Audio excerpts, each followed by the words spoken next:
What is going on, everybody? Welcome to the next episode of Splinter Cell Chaos Theory. It's time to do the 5th level, which is Displace.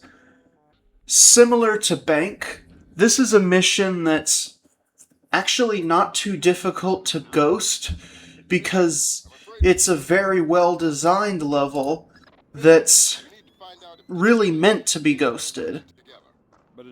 Anyways, as soon as we start, we need to progress forward on the roof here, carefully without making too much noise.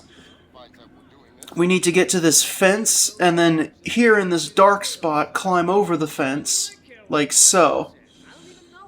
But don't drop down, just climb down so that you don't make any noise. The guard is going to go past the fence and circle around the giant ventilation shaft out there.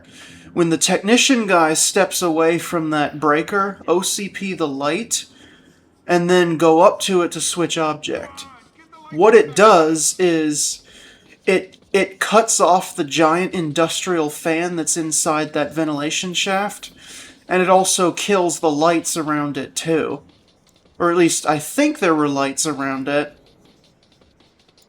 At the very least, it turns the fan off. The guard is guaranteed to be distracted by this. This will prompt him to come to the shaft and basically look down it, I guess. But he'll eventually go back to neutral and return to his patrol, so don't even worry.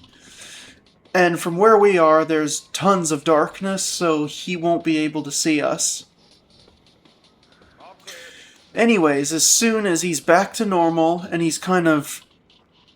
Well, it doesn't really matter, because we need to pick the lock to the trapdoor, and we are in shadows from where we're standing, so it's fine. I'd advise you to make sure he's looking away before you open the hatch, because he'll notice that too. Anyways, open the hatch, zip line down, and now we can really get things started. So we need to go this way. We're going to be entering like an executive conference room via this little vent shaft here. But we need to use the optic cable because we need them to finish their conversation and leave the room. That executive on the left, he's going to pick up a briefcase. The next main objective we have to do is we need to remotely hack his briefcase to access the a server algorithm that we need in order to access the central server here at Displace International. So just let him get his briefcase, and then they're gonna exit the room, and then we're gonna drop in and start trailing behind them. We're also going to start our opportunity objective where there are 3 other servers in Displace that we need to upload taps to. Anyways, drop down. We'll start trailing them. And what we're going to do is we're going to kind of abandon our pursuit here because you can see there's an room here that says operations room. The first of those 3 opportunity objective servers that we need to upload a tap for is right here. So what you need to do is hack it. You need to hack it, and then once you're in, upload the tracer. And now we're going to rejoin the pursuit. There's 2 ways you can do this. You can go back and follow them the way they went, or do what I do. We're going to go downstairs here. Just be careful of that guy. He might, depending on his timing, he might see you drop down if you're not careful. But what we want him to do is go that way. We do not have a keypad code for this door, so we need to hack the keypad in order to get through it, which is fine. Just hack the keypad. We can get through, and basically we need to beat those executives to this little this little area right here in front of the elevators. Watch out for the guard. And right here, we are going to split jump between the glass wall and the wall, I guess you could call it. Make sure you're facing towards that level 1 sign because the executives are going to have a conversation here. Now, if you went the other way, they would have had this conversation up on level 2. But I went this way because this is actually better. We're going to remote hack the briefcase with our EEV. You're going to want the server access algorithm. The other thing you can get from it is a keypad code for something, but if I remember correctly, it's something that we don't need. Anyways, the executives are going to have to walk away. They'll go back the way they came. And then the guard with the flashlight is going to walk directly under us. So if your timing is right, the guard will walk under us and the executives will leave at the same time. Then you can drop down. And now we need to do some pretty tricky climbing. So jump on the sofa right here, and then we're going to straddle this little glass wall. And then very carefully you want to jump and turn yourself at the same time so that you grab this little glass awning thing. OCP the level 2 sign for some shadow cover. Stay as far to the left as possible so that you go under a security camera. And then continue staying to the left. This guard can do 2 things. If he goes to the right, he's going to the restroom, which is what you want to happen. Alternatively, he could go this way where we're going, but that's fine if that happens. It just means he's going to have a conversation with that guard. We're still going to do the same thing, but it's just going to take a couple seconds longer. That guard will still go to that treadmill over there and be out of the way.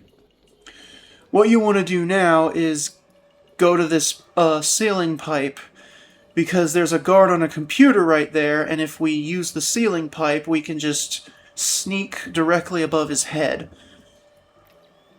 The second server that we need to put a tracer on is in this room, and the ceiling pipe will take us straight to it. I wish there was a way we could do like a Mission Impossible style hack, kind of like you can in the co-op mode, where, you know, the 2 agents, like one is doing rappelling and then the other one is doing like upside down computer hacking. You can do that in the co-op campaign in this game, but unfortunately there's nowhere you can do it in the solo campaign. Anyways, once you've hacked it and got the tracer on it, get back to the pipe and backtrack. Like so. Once you're far enough, you can drop down. There's plenty of darkness. And now we want to go to this little vent on the floor right here. This will take us over to a break room, and then from there we can go to the next area we need, which is a firing range for an automated turret. There's a bonus objective over here that we're going to collect, and we're going to use a ventilation shaft in the firing range so that we can access the server. Anyways, once you're here, watch the shadow men. We need them to disperse so that we can climb out and progress. Just, there you go. Alright, so just carefully move forward. And the next thing is that there's scaffolding in this next room. You're going to want to OCP that little dangling work light right there. And then you're going to want to jump onto the scaffolding right here. And then we can cut through and hang out in this dark corner right here. First, the bonus objective. Remotely hack that desktop computer, the one on the left. And once you hack it, you'll be able to get the the bonus objective, which is the turret performance report. Now we need to get into the firing range. This can go one of two ways. Either the turret is off, or the turret is on, and you need to turn it off. It's very easy to tell because if the turret is on, you'll hear it shooting. And then you just use the little terminal thing to turn it off, just like in the first two games. If it's already off, then you won't hear any gunfire and you won't have to do anything. I advise waiting for this guy to move, just so that you know what he's doing. Because in this case he moved away, which is what I wanted, but sometimes he will actually go towards the firing range. But what you want to do is OCP the little red light. I'm guessing it's like a warning light or something. It looks like the turret was off in my situation, so I didn't have to turn it off myself. Stay as far to the right as possible, and then once you're able, very carefully OCP that light so that we have shadow cover to climb up into the vent, like so. Now let's get to the server room for our main objective. So let's, so right here, you'll be able to grab a conveniently placed rope to drop in. And since this is a primary objective, once the server computer is accessible, all you gotta do is just access it. You don't have to manually tap the objective like you would for anything secondary or bonus. So just tap and get out, climb back up.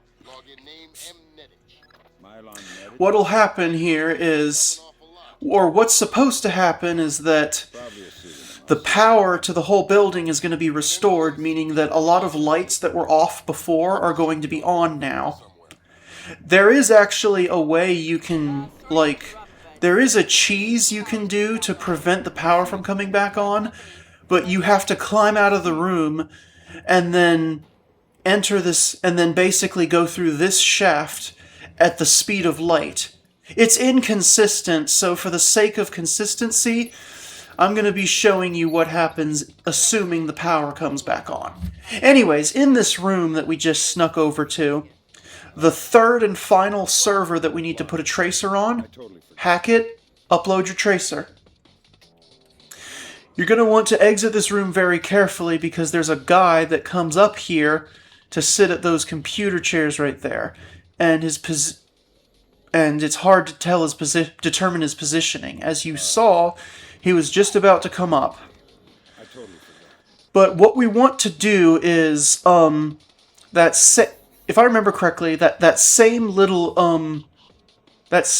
work light that's above the scaffolding over there, you want to OCP it again, and that should give you enough shadow cover to jump off the stair rails back into the turret area where we were.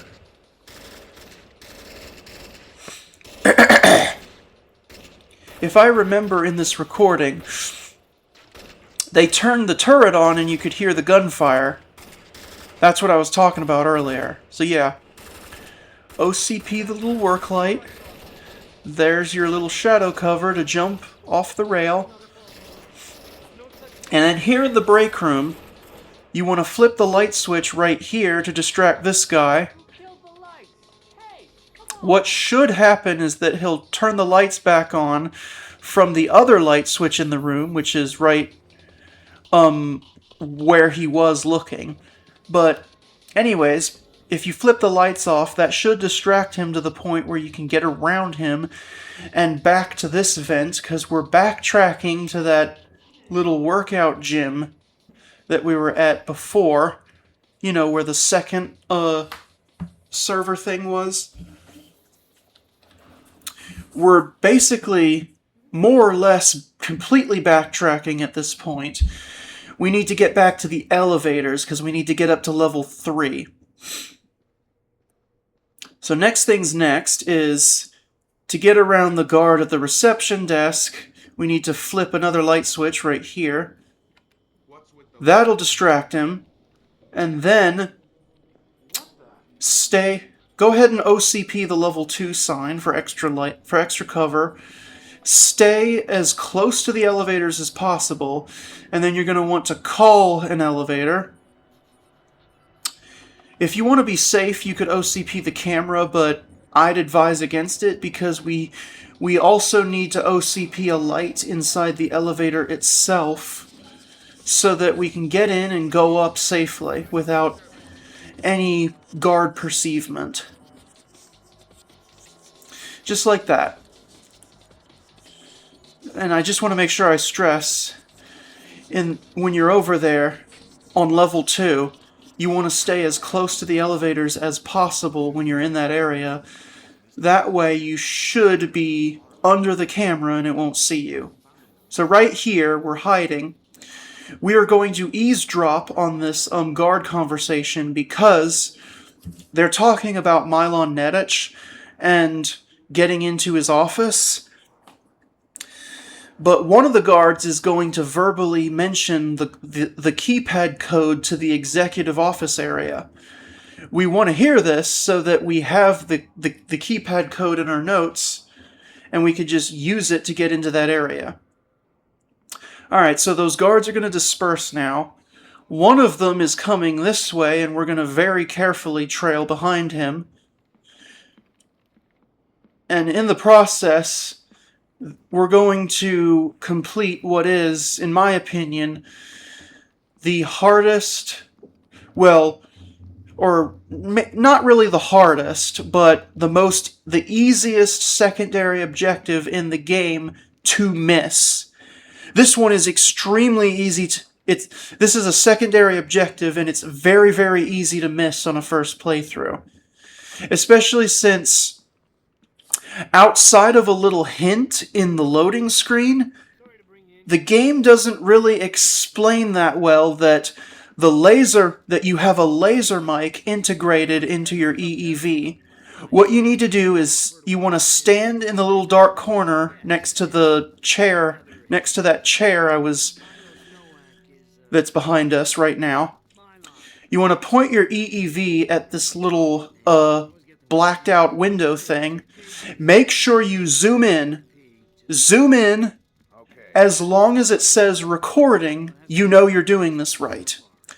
The objective is to learn what Mylon Nedich's real name is, since there's no record of him at all. And the real name is Milos Nowak. As soon as Redding starts talking, you'll know that you've successfully completed the objective. Don't worry about the guard coming back. He won't, as long as you're standing right next to that chair that was over there, he won't see you. Anyways, now to the executive offices. OCP the light so that the camera doesn't see you.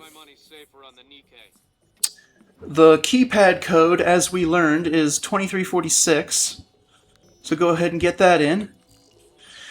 What we don't know is the keypad code to Nedich's actual office, so we're going to have to hack it.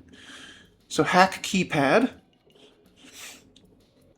And then we will go in as soon as the door is openable. Just keep up the hack. Alright, there we go. Now you want to get on his computer right here. You'll complete the last primary objective, and while you're here, click the fire door key code. That way, it's going to give us the keypad code to an emergency exit on this floor. That way we don't have to hack it. So now, everything's done, we just need to extract. Before going back out, use your optic cable and make sure the coast is clear. And then you can carefully open the door and OCP the light again, so that we can slip out as a ghost. The fire door is, just watch out for the flashlights, right here. And we have the keypad code. It's 3485. 3485. And as long as no one's looking, you can just slip into the emergency stairwell, but go up. I'm assuming that this door goes back to the roof. But this is our extraction point. There you go. This is a pretty well-designed level, so ghosting it is not very difficult. The only thing that's kind of difficult is that secondary objective for Milos Nowak is extremely easy to miss, and you need it for a 100%. And I tried to explain it as best as I could. Alrighty, see you next time.